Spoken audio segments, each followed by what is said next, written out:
नमस्कार साहब। मैं संजय मूल आप सभी का स्वागत करता हूं राजस्थान चौपड़। विगत कुछ दिनों से राजस्थान में ट्विटर वॉर अत्यधिक चरम सीमा पर पहुंच गया है और उस ट्विटर वॉर में पूर्व मुख्यमंत्री अशोक गहलोत खासे गरमाए हुए नजर आए। अशोक गहलोत ने वर्तमान बजनाल सरकार पर वे अपना निशाना साधते हुए कहा कि राजस्थान में बिजली व्यवस्थाएं चरमरा गई हैं। लेकिन इसके उलट कल मुख्यमंत्री भजनलाल शर्मा ने उनको जवाब देते हुए कहा कि अगर वो चाहें तो अपने 5 साल के आंकड़े और भजनलाल शर्मा के 1.5 साल के आंकड़े वो लेके आमने सामने मेज पर बैठें और बात करें, तो भजनलाल सरकार उनको जवाब दे देगी कि पिछले 1.5 साल में जितना काम हुआ है वो अशोक गहलोत 5 सालों में नहीं कर पाए। और यहाँ प्रदेश की जनता के दिमाग में यही आता है कि क्या सच में राजस्थान आज के दिन एक पावर सरप्लस स्टेट बन गया है।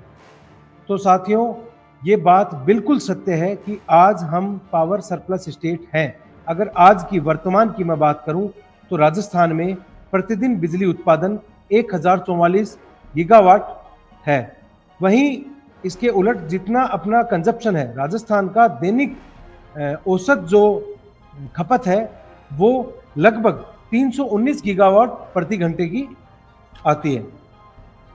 साथियों, 2023 दिसंबर में भजनलाल शर्मा ने जैसे ही मुख्यमंत्री पद की शपथ ली, उनके दिमाग में शायद पहला ख्याल यही आया होगा कि आने वाली गर्मियों में उनको दूसरे राज्य से उधार ली हुई बिजली जो अशोक गहलोत ने अपने कार्यकाल के दौरान ली थी, शायद वापस करनी पड़ेगी और उसके लिए उन्होंने उसी समय कमर कस ली।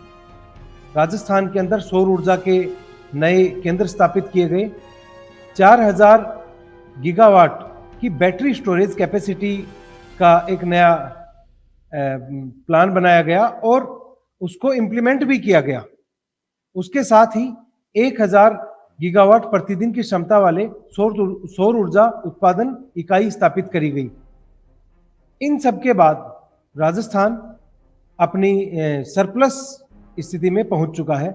आज के दिन हम हमारा दैनिक जो उत्पादन है वो दैनिक खपत से कहीं ज्यादा है और राजस्थान हो न हो कहीं ना कहीं दूसरे राज्यों को भी बिजली सप्लाई कर रहा है। रही बात कुछ आंकड़ों की, तो हम कुछ आंकड़ों पे नजर डाल लेते हैं। 2018 से लेके 2023 तक, दिसंबर 2023 तक, जब अशोक गहलोत राजस्थान के मुख्यमंत्री थे, तब राजस्थान में रोजाना 2 घंटे से लेकर 10 घंटे तक का पावर कट एक आम बात हो गई थी। लेकिन आज जहां हम देखते हैं राजस्थान में पावर कट तो छोड़ें, राजस्थान ऊर्जा उत्पादन में, इलेक्ट्रिसिटी प्रोडक्शन में पूरे देश में नंबर 1 पर बना हुआ है और खासकर सौर ऊर्जा में तो हम नंबर 1 पर है। 30 गीगावाट की हमारे पास कैपेसिटी है और हमारा जो लक्ष्य है 2030 तक का वो शायद 74 गीगावाट का है। भजनलाल सरकार ने 1000 मेगावाट सोलर उत्पादन, 80 नए ग्रिड सब स्टेशन की भी स्थापना करी। साथ ही में 5 लाख घरेलू कनेक्शंस देने का लक्ष्य तय किया गया है और वो निरंतर प्रयास उसके जारी हैं कि वो जल्दी से जल्दी वो लक्ष्य अचीव कर लिया जाए। और जहां तक आंकड़े अवेलेबल हैं वहां तक ये है कि 30% तक ये कार्य पूरा हो चुका है। वहीं अगर बात करें हम कृषि कनेक्शंस की, तो कृषि कनेक्शंस में 50,000 कृषि कनेक्शंस देने का लक्ष्य रखा गया है। उसके अंदर से भी 15,000 के लगभग कृषि कनेक्शंस दिए जा चुके हैं और जो बचे हुए 35,000 कृषि कनेक्शंस हैं वो भी त्वरित आधार पर दिए जा रहे हैं।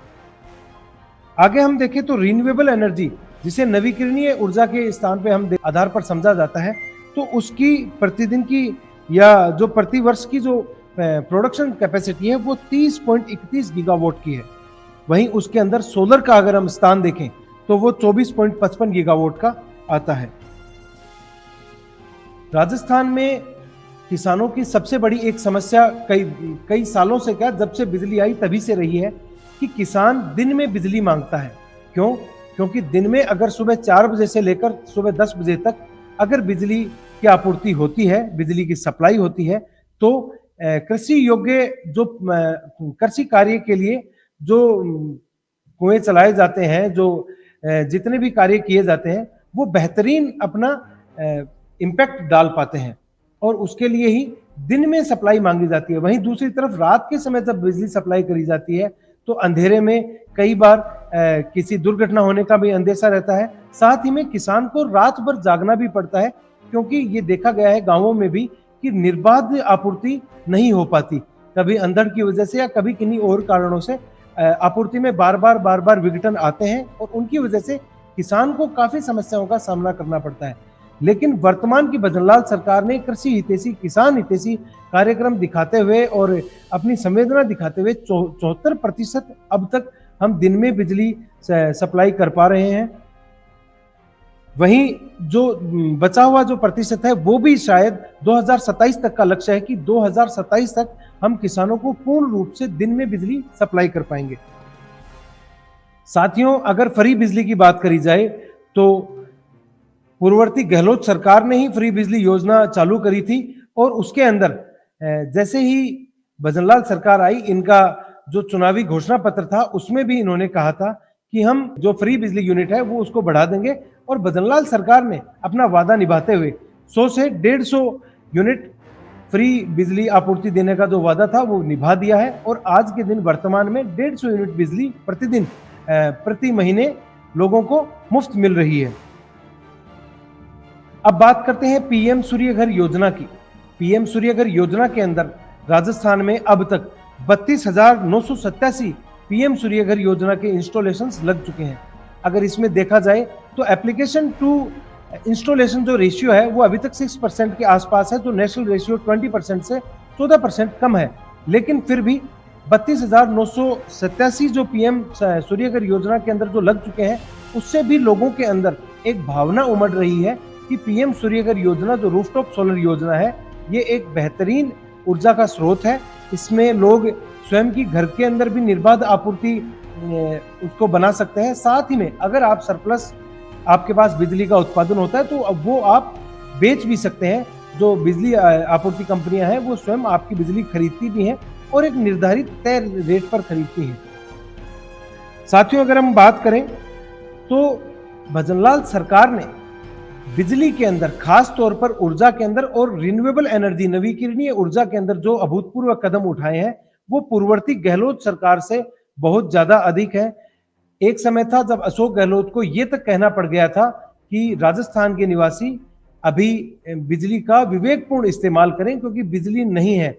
वहीं आज के दिन अगर हम स्थिति देखें तो राजस्थान सरप्लस बिजली प्रोड्यूस कर रहा है, और राजस्थान में बिजली की जो आपूर्ति है, बिजली की जो खपत है, बिजली की जो उत्पादन क्षमता है वो बहुत बेहतरीन स्थिति में है, और इसके लिए मुख्यमंत्री भजनलाल शर्मा धन्यवाद के पात्र हैं। बहुत बहुत धन्यवाद।